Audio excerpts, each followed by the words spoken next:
Hi everybody, it's about 11 hours to go until we end off 2019 and ring in the new year. 2019 has been an awful year in terms of the rate of gun violence that we've been seeing.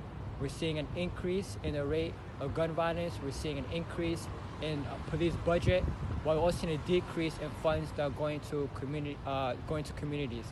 All of this is playing into the awful statistics that we're seeing in 2019 going into 2020. So we're here talking about how 2020 is shaping up, and I'm going to bring in Louis March here to share some of his input. Okay, the numbers are not lying. What we're seeing is an increase in gun violence incidents, victims, in 2019 compared to 2018. And we're also seeing a significant increase in these numbers compared to 2014.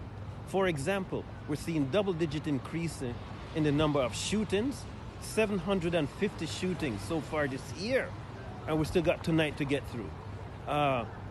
Victims being shot, significant increase.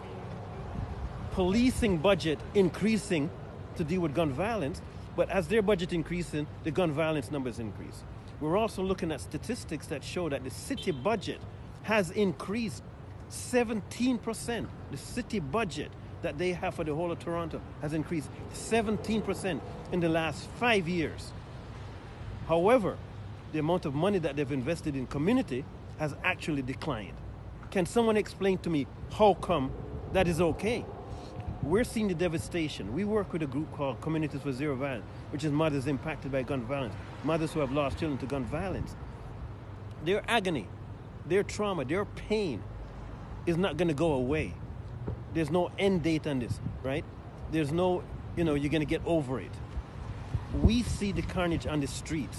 The young people that have given up on life, they're like walking zombies. They have no value for themselves. They have no value for their life. Why are they going to have value for anybody else's life? We have young people that once they step out of their house, they're living in fear. What could happen to them? Who are they associating with? They cannot live normal lives. So addressing this gun violence issue is critical. But as I said today before, the first word in community safety is community. It's not police and it's not politicians, because clearly the politicians are not taking this seriously. If they did, we would not be in this predicament. They have the money and they're spending the money, but they're not spending in the right areas. We're looking at some stuff from Chicago just recently where they've had double-digit declines in gun violence shootings, and they asked the mayor, how come? The mayor said, we have moved away from the police first option.